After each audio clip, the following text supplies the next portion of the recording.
پہلا سوال ہے مطلب میں اگر اس کو دیکھوں کہ ہمیں ٹیم کیوں چاہیے, ٹیم کیوں بنانی ہے؟ میں پھر یہی بتاؤں گا. ایک دن کہ وکی نے ایک دن مجھے بتایا تھا, استاذ وکی نے, کہ سورہ اخلاص کے اندر جو تم نے وہ استدلال بتایا تھا مجھے, ہاں ہاں, وہ میں نے کافی جگہوں پہ کوٹ کیا الحمدللہ, وہ نقطہ وکی کا ہی ہے کہ جو سورہ اخلاص کا خاصہ ہے ایسے بالکل وہ اللہ کی جو وحدانیت ہے کہ وہ اللہ اکیلا ہے, تنہا ہے, he doesn't need anyone, قل هو اللہ احد, قل هو اللہ احد. یہ کہ مجھے وکی نہیں بتایا تھا.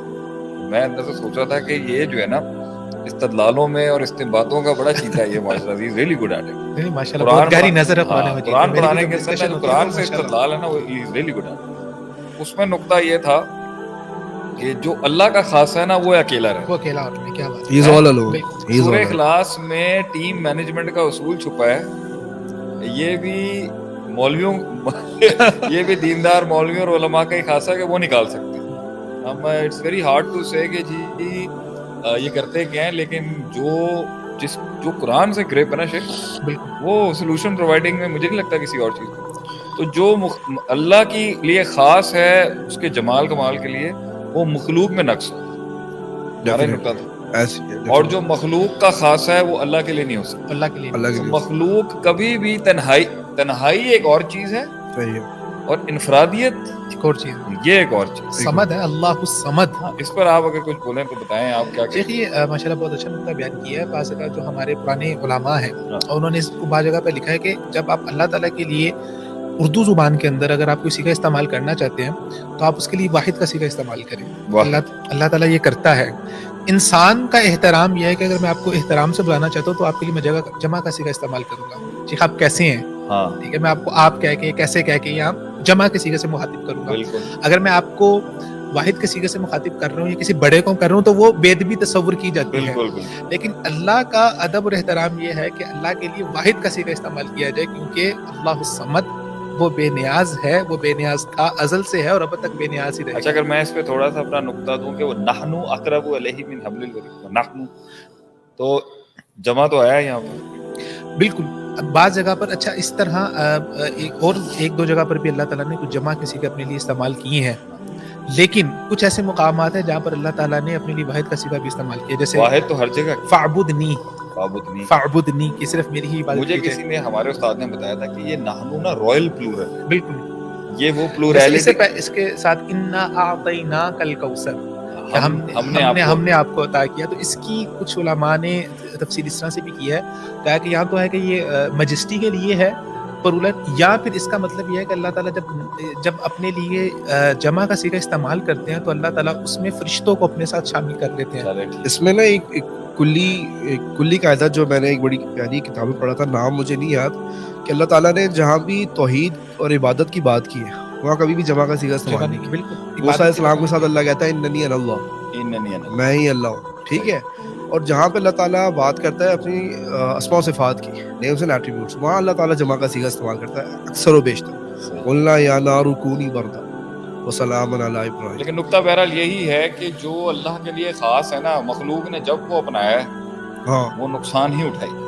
ایسے ہی وہ فساد ہوگا. ایسے ہی مخلوق اگر یہ کہتی ہے, انسان اگر یہ کہتا ہے کہ میں تنہائی ایک اور چیز ہے, اس جمال اور کمال تک پہنچنے کے لیے ایک آئسولیشن چاہیے ہوتی ہے انسان کو, کہ اسے ایک ٹائم پر اکیلا وقت چاہیے ہوتا ہے اپنے سوچوں کو جمع کرنے کے لیے, اپنی سیلف ریفلیکشن کے لیے. لیکن یہ ایک مستقل تحریک کبھی نہیں ہو سکتی کہ انسان کے جی میں اکیلا پہنچ جاؤں. میرے خیال سے میں نے اپنے 12 سالوں میں یہ بڑا پڑھایا ہے لوگوں کو, اور اس کی قوم کو میں نے تلقین بھی کی ہے شیخ, کہ یہ تنہائی, یہ جو ہے نا کہ میں اکیلا پہنچ جاؤں, میں اکیلا کر جاؤں گا, میں اکیلا رول کر لوں گا, میں اکیلا چلا لوں گا.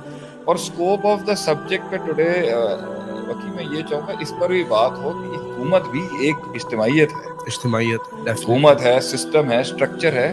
تو آرگنائزیشنل کارپوریٹ اسٹرکچر سے آج ایڈریس کرتے ہوئے یہ مت ہم پیچھے رہیں کہ ہمیں حکومت اور سسٹم کی اسٹرکچرائزیشن کے اندر مینجمنٹ اور ٹیم اور یہ سسٹم کیا ہوتا ہے, یہ کیسے بنتا ہے, ہم اس کو آج اگنور نہ کریں.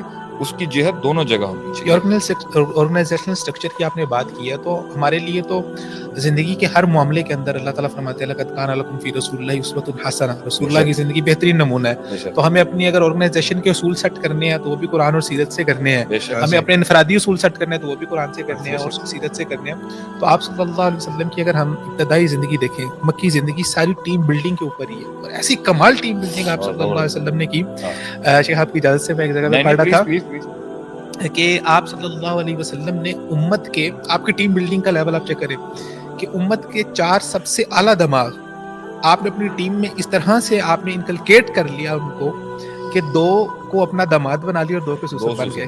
2 کے سسر بن گئے. نہیں، ہم بھی جو آئے تھے نا اس مشن پر اسی کال پر آئے تھے اور ہم نے بھی جو ماشاءاللہ سے شادی بھی کی دینی گھرانے میں، اس کی وجہ یہی تھی کہ انہوں نے ہمیں یہی سمجھایا ہے کہ جو ہمارے بھی اس زمانے کے استاد تھے کہ 2 ٹاپ استاد ہیں، 2 ٹاپ داماد ہیں، 2 ٹاپ سسر ہیں. اور وہ 4 جو آپ نے اپنے ساتھ جوڑے، ایسی کمال کی ٹیم تھی کہ حضرت عمر رضی اللہ تعالیٰ عنہ نے، حضرت عثمان و خلفائے راشدین، تو اسلام کا جو اصل عروج ہوا ہے نا وہ حضرت علی رضی اللہ تعالیٰ عنہ کے دور تک ہوا ہے. اس کے بعد تو پھر ڈاؤن فال ہی شروع ہوا ہے. تو حضرت علی رضی اللہ تعالیٰ تک وہ عروج کمال تک پہنچا ہے، پھر کچھ دیر اس نے سسٹین کیا ہے اور اس کے بعد پھر وہ وہ زوال. ٹیم بلڈنگ کا کمال یہ دیکھیں کہ وہ عروج آیا ہے کم سالوں کے اندر، لیکن اس کو ختم ہونے میں جو اس کی آخری رمق ہے وہ جب خلافت عثمانیہ ختم ہوئی ہے اس کو کئی 100 سال کا عرصہ. ابھی بھی اگر ہم یہ کہیں کہ آپ صلی اللہ علیہ وسلم نے جو ٹیم کھڑی کی، جو آپ صلی اللہ علیہ وسلم نے سسٹم کھڑا کیا، سسٹم تو کھڑا ہے، آج سسٹم آج بھی کھڑا ہے. اس میں پھر ہم سکسیشن پلاننگ کی طرف بھی جا سکتے ہیں. جو یہ سوالات آپ اٹھائیں گے، یہ ہم کہیں گے آپ جس پہ لیکن چاہ رہے ہیں میرا فیبرک سیٹ کر لے کہ نبی صلی اللہ علیہ وسلم کا بنایا ہوا کام اور کیا ہوا کام، اگرچہ ڈسکرپنسی جتنی بھی ہو، آپ یہ نہیں کہیں کہ صفحہ ہستی سے ختم ہو گیا، بلکہ ریوائیو کرنے کی کوشش بھی کر رہا ہے کہ سسٹینیبلٹی ابھی بھی کھڑا ہوا. تو وہ اس ایک آدمی کی محنت، ایک ہستی کی محنت کو آپ دیکھ لیں، مٹائی آج بھی نہیں سکتے. بہرحال he was the greatest leader of all times, لا شک فیہ ولا ریب فیہ. اور میرے خیال سے انہی سے اصول لیے جائیں گے. بلکہ میں کہتا ہوں کہ میں تو شیخ اور میں تو بکی بھی، لوگ مجھ سے پوچھتے ہیں جی یہ بتائیں کون سی کتابیں پڑھنی چاہیے. میں تو کہتا ہوں بھائی مجھے تو سارا کچھ جو ہے ہمارے ہی 1400 سال کے ورثے سے مل جاتا ہے. ہمارے بڑوں نے دنیا پہ راج کیا، 3 بر اعظموں پہ راج کیا. تو اگر 600-800 لوگوں کی کمپنی چلانے کے لیے اگر اصول چاہیے ہوں گے نا بھائی تو وہ ہمیں وہیں سے ملیں گے. ایون جو آپ نے خلافت راشدہ کے بعد بات بھی کی، اسلام کھڑا تھا، پھر بالکل اس کے بعد کھڑا تھا. پولیٹیکل ڈائنامکس بدلتی رہی ہوں گی but system was there and civilizational growth ہماری آسمانوں تک پہنچی ہوئی تھی. تو ہم نے پوری دنیا چلائی ہے. اور وہ ایج تھی جب پورا یورپ جو ہے وہ جس کو ڈارک ایجز ہم کہتے ہیں، ڈارک ایجز میں رہا. اس کے بعد ان کے پاس انلائٹنمنٹ کا دور آیا اور انہوں نے نہیں، ہم یہ ضرور کہیں گے، جملہ یہ ضرور کہیں گے کہ دنیا چلائی ہے مسلمانوں نے، اور وہ ایک آدمی سے نہیں چلائی، انہوں نے لاکھوں شہروں پہ راج کیا ہے. تو میں اس پرسپیکٹو کو از ایوریتھنگ آل گڈ ٹھیک ہے ماسٹر. آج پہلے ہمارے ساتھ واب ہوتا تھا اور واب کی جو دعائیں اس کو لگتی تھی کہ قوم میں، آج ہمارے ساتھ حمزہ زبیر ہے، ہمارے ساتھ ماشاء اللہ سے جو ہے شام ہے، اور تو جی ہٹ your first question regarding first تو ہو گیا آپ کا ٹیم مینجمنٹ کا. Anything else you want to ask? اچھا، اس میں ایک چیز یہ ایڈ کرنا چاہوں گا کہ اس ٹیم کو بنانے کے اندر بھی اللہ کے رسول نے، اگر آپ ٹائم دیکھیں، زیادہ ٹائم ادھر لگا ہے اور ساری چیزوں کو ہولڈ کر کے ان کو اللہ تعالیٰ کسی ایک ایکٹیویزم میں لے کے نہیں آیا اس وقت. اور اس کے بعد جو لیول ان کا رکھا، جو مہاجرین کا جو لیول تھا، وہ بعد میں ٹھیک ہے مہاجر اور انصار وہ والا کانسیپٹ ہم رکھتے ہیں، لیکن شروع کا جو ٹائم تھا وہ بڑا ٹف تھا. جو میرا شروع کا جو سوال تھا میں اسی کو کنٹینیو کروں گا کہ کیوں، مطلب ایک انسان بولے نا میں اتنی فٹیگ کیوں پالوں، میں اتنی ٹینشن کیوں لوں. میں آتا ہوں، میری سولو فلائٹ ہے، میں اپنی زندگی گزارتا ہوں، میرا اللہ، میری نماز، میرا کام، اور میں آ کے چھوٹا اچھا ایک تو دوں، اس کے بعد پھر اس کے ساتھ میرا رسک بھی جڑا ہوا ہے، ایک رسک فیکٹر ہے بڑا. کل کو یہی مجھے معلوم ہے آپ کی آج امت میں، آپ کی قوم میں، آپ کے ملک میں. اچھا میں دین سے بھی ہٹ کے بات کروں تو بڑا مسئلہ یہی ہے کہ ہر بندہ جو ہے اپنی 2 اینٹ کی اور اپنی اس میں خوش ہے. People do not want to get bothered, neither do they want to bother. نہ اگلے کا چھیڑو، نہ اگلے کا پوچھو، live and let live. آپ مجھے وہ انڈیویجول، یہ کلیکٹیو ہوتے ہی کم ہے. ادھر اب عادت پہلے تو یہ پنجابی ہیں یا یہ بلوچ ہیں، ٹھیک ہے، یا یہ مڈل کلاس ہیں، یا یہ لوور مڈل کلاس ہیں، یا یہ انگریزی بولنے والے ہیں، یا یہ اردو اسپیکنگ ہے, یا یہ او لیولس کا بچہ ہے, یا یہ میٹرک کا بچہ ہے, یا یہ جو ہے وہ انجینئرنگ فیلڈ کے ہیں, آل گڈ, یا یہ انجینئرنگ فیلڈ کے ہیں, یا یہ میتھس والے ہیں, وہ ڈاکٹرز کے جارگن سے لیتے ہیں. انسان, یہ تو انسان بننے تک ہی اتنی فلٹریشن سے گزر جاتے ہیں شیخ, ٹو مچ کلاسیفیکیشن, سو مچ کلاسیفیکیشن. اس کے بعد جا کے جنڈر لیتا ہے, پھر ایج فیکٹرز لیتے ہیں, تو یہ تو انسان تو ملتا نہیں. تو پہلی بات یہاں پر یہ انڈیویجولزم ہمیشہ سے بیماری تھی, اور نبی صلی اللہ علیہ وسلم سے پری مکہ ایرا کے اندر بھی انڈیویجولائزیشن ہی تھی.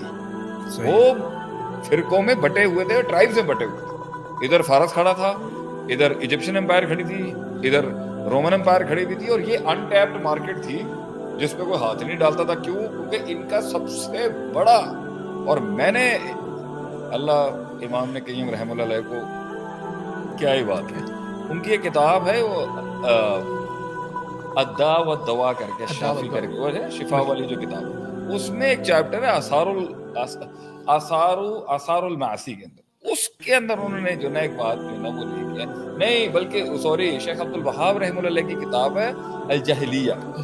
الجاہلیہ کے اندر انہوں نے جو 30 امور بیان کیے نا شیخ, اس میں ایک امر تھا کہ یہ اولو الامر کو مانتے ہیں. کیا اولو الامر ہی نہیں تھا؟ مطلب یہ بھی کہنا کہ دو لوگوں کے اوپر کوئی حکمرانی نہیں کر سکتا. مطلب جو ایسپیکٹ آپ بتانا چاہ رہے ہیں وہ یہ کہ انڈیویجولزم, ایک یہ ہے کہ ایک ہے لیڈرشپ. ایک لیڈرشپ وہ ہے جہاں پہ آپ ایک ٹرائب کو, ایک قوم کو, ایک سوچ کو لیڈ کریں, اور ایک لیڈرشپ وہ ہے جہاں پہ آپ لیڈ نہیں کر رہے, آپ سب آرڈینیٹ. لائک عمر رضی اللہ عنہ جو ہے وہ ابو بکر کی خلافت کے اوپر, اس وقت میں اس کو اس طرح دیکھتا ہوں کہ اس ٹائم پہ بڑے لیڈر اگر دیکھا جائے کہ بڑائی اس وقت یہ تھی کہ ابو بکر کو بڑا بنا دیا انہوں نے, تاکہ امت کی جو وحدانیت ہے اور جو یونٹی ہے وہ ڈسٹرب نہ ہو. نہیں ہم یہ دیکھیں, پہلے اس بیس سے ہم آگے جائیں گے نا تو ہم یہ لیں گے کہ کس نے کتنا بڑا کام. But I am talking about it, یہ ایک بیماری ہے, یہ ایک مرض القلب ہے. میں نے کسی مدعے پر آپ کے ساتھ میں کام نہیں کر سکتا, میں آپ کے ساتھ نہیں چل سکتا, یونیفیکیشن ہی نہیں. یہ عربوں کے اندر جو ان کی اچھائی تھی, جو حسن تھا, جس کی وجہ سے ان کو نبوت ملی, وہ اپنی جگہ پر, لیکن یہ ان کے امراض میں سے ایک بڑا مرض تھا. That was a disease of their mindset. وہ نہیں کھٹے ہوتے تھے, اس لیے تو بٹے ہوئے تھے. اور ان کا ٹرائب, چلو ایک لیول پہ ان کا ٹرائب, ایک لیڈرشپ تھی, مگر وہ کلیکٹیو پیکیج کے تو سب ٹوٹے ہوئے. یہ ایک ایسا مرض ہے وکی جو میری نظر میں پولیٹیکل لیول پہ, سوشل لیول پہ, یہ اکنامیکل لیول پہ, یہ ہر سطح کے اوپر, یہ ایک گھر کے اندر بھی مل جائے گا. یہ ایک باپ کا ایشو ہے. انفرادیت ویسے ہی انسان کے اندر تعصب لے کے آتی ہے, اس لیے تو وہ اپنے آپ کو عرب کہتے تھے اور باقی سب کو عجم کہتے تھے. وہ سب گونگے ہیں, اصل زبان تو ہماری, باقی سب کو تو بولنا نہیں آتا, وہ تو گونگے ہیں. یہ بڑا علمی نقطہ آپ دیکھیں, یہ ایک گھر کا بھی ایشو ہے شیخ, کہ ایک باپ کے 4 بچے ہیں, ان میں سے آپ کو, اور اگر اس نے صحیح طرح سے نہیں چلایا, اینڈ میں آپ دیکھ لیجئے گا سب نے اپنے اپنے, اب سب اپنا اپنا کر رہے ہیں. I have experienced so many of such crises, کیونکہ لیڈرشپ کی طرف سے وہ انکلکیشن ہی نہیں تھی کہ مل کے کام کرو, یہ مل کے کام کرو, یہ زندگی کا جز ہے, یہ وصف اعلیٰ ہے, یہ تیرا کمال ہی یہی ہے کہ تو نے مل کے کام کرنا, مل کے کام کرنا. اور میں آپ کو اپنے بتاؤں, میں خود اس ایک وقت ہم نے دیکھا کہ بھائی ہم کہتے ہیں نہیں بیٹھتے, ہم کیوں جائیں اگلوں کے گھر, ہم کیوں جائیں اٹھ کے ان کے, ہم کیوں ہاتھ بلائیں. یہ آج پوری قوم کل میں, انسانیت کل میں, سب قوم سے بھی کا تعلق. بعض جگہ تو گھرم بھی تو رکھنا پڑتا ہے. That is a strategical move کہ جہاں پہ آپ کہیں کہ جی ابھی ہمارا جان نہیں, جہاں ہم نے مرجع نہیں کرنا. یہ اب لائے اس میں لگائیے یہاں پر پوائنٹ, یہاں پر یہ ہے کہ, لیکن یہ بھی یہ جو ہے نا یہ بہت بڑا مسئلہ ہے کہ اوپر والے. اچھا آپ یہ دیکھیں, اللہ قرآن میں کہتا ہے لا یزالوا مختلفین, لا یزالوا مختلفین, ایگزیکٹلی, یہ ہمیشہ مختلف ہوں گے. مطلب دنیا کا مشکل ترین کام آپ کہہ رہے ہیں کہ لا یزالو کہہ دیا, انسان کا ساتھ رہنا. لا یزالو کا سیگا ہی اس میں ہمیشہ کی ہے, ہمیشہ تمام لکھا ہوا اللہ نے, یہ ہمیشہ ہوگا کہ ان میں اختلاف ہوگا, الا ما رحم. یہ اللہ کی رحمتوں میں سے ایک رحمت نہیں ہے شیخ. کیا بات ہے, میں آپ سے کہوں کہ آپ لیڈ کریں. اللہ کہتا ہے نا لو انفقت ما فی الارض جميعا, لو انفقت ما فی الارض جميعا, اگر پوری دنیا کا سارا ساز و سامان لگا دے آگے, ما الفت بینہم, تم ان کے دلوں کو پاس نہیں لا سکتے, ولکن اللہ الف بینہم. اللہ ہے جو تالیف القلب. کیا زبردست آیت ہے. تو ٹیم مینجمنٹ کے شاید آج لوگ ہم سے سمجھ رہے ہوں گے بھائی ہم آئیں گے, ہم بھی کارپوریٹ اصول پڑھا سکتے ہیں, ہم بھی آرگنائز, ہم آپ کو صرف آج ہم تینوں کی ڈسکشن سے آپ کو یہ آئیڈیا ضرور ہوگا to the audience that is listening to me کہ آپ دیکھ لیں وہاں سے بھی آیتیں چل رہی ہیں وہاں سے بھی آیتیں چل رہی ہیں. ابھی وکیل نے بڑی پیاری آیت بولی ہے کہ وَلَوْ أَنفَقْتَ مَا فِي الْأَرْضِ جَمِيعًا، اگر آپ پوری دنیا کا ساز و سامان لگا دیں نا آپ ان کا آیت آگے سے پڑھنا آپ ان کے دلوں کو جوڑ نہیں آپ انہیں سکتے. جوڑ نہیں سکتے. ما الفت بینکم ما الفت بین تالیف القلب نہیں ہو سکتا. ما الفت بین قلوبکم. قلوبکم، تم ان کے دلوں کو ایک نہیں کر سکتے. اور یہ اللہ کے نبی کو اللہ فرما رہا ہے یہ تالیف القلب، یہ دو دل آپس میں آ کے اپنی انا، عجب، غرور، تکبر، احساس کمتری، اپنے کمپلیکسز، اپنی سائیکوپیتھیز، اپنا ایروگنس، اپنے فیئر، اپنے خوف، اپنی ڈیمنٹڈ سائیکوپیتھیز کو چھوڑ کے آگے کہتا ہے وجہ نہ ہے بتائیں کیا کریں. یہ بہت مشکل کام، دنیا کے عزم الامور میں سے ایک بڑا کام یہ ہے کہ آپ دو بندوں کو ساتھ لے کے ساتھ لیں. ساتھ لے دیکھا آپ نے شیخ الاسلام ابن تیمیہ کی ہے تو فتاوی ابن تیمیہ جو میری فیوریٹ کتابوں میں سے اس کی کوئی نہ کوئی جلد میری ہمیشہ میرے ٹیبل پہ پڑی رہتی ہے. تو اس میں ہی الولاء والبراء کی جہاں پر شیخ نے بحث کی ہے نا تو وہاں شیخ نے عرب کے حوالے سے ترجمہ کرتے ہیں الولاء والبراء کا. جی ترجمہ کرتے ہیں الولاء والبراء، الولاء والبراء دوستی اور دشمنی، دوستی اور دشمنی، انہوں نے کتاب لکھی. تو اس میں انہوں نے وہاں پر ذکر یہ کیا کہ عرب کی نیچر یہ تھی کہ ان کے اندر انفرادیت جیسے آپ نے ذکر کیا اور عصبیت پائی جاتی تھی. عصبیت بھی تھی، عصبیت، انفرادیت عصبیت لے کر آتی ہے. انفرادیت بھی تھی، عصبیت بھی. لیکن انہوں نے ایک نقطہ یہ بیان کیا، انہوں نے کہا کہ اللہ تعالیٰ نے ایک حقیقت یہ اسٹیبلش کر دی کہ اگر انفرادیت کسی کی ہو سکتی ہے تو اللہ سبحانہ و تعالیٰ کی ہی ہو سکتی ہے. ٹھیک ہے، ہاں وہ عصبیت جو تھی اس کا زاویہ بدل دیا. وہ پہلے تھی لسانی تھی، وہ قبائلی تھی. اب کیا ہے کہ اب اگر عصبیت ہوگی الحب للہ والبغض للہ، اللہ کے لیے ہو. تو وہ کیونکہ اللہ تعالیٰ کی ذات کے ساتھ جیسے ہم نے ابتدا میں بات کی کہ انفرادیت اگر ہو سکتی ہے تو اللہ تعالیٰ کی ذات کے ساتھ ہو سکتی ہے. تو محبت یا انفرادیت یا عصبیت والولاء والبراء میں الحب للہ و بغض للہ اللہ کے لیے ہوگی. باقی دنیا کے اندر رہتے ہوئے اپنے کاموں میں رہتے ہوئے وہاں پر اپنی محکوم آ گئے. اچھا اس میں نا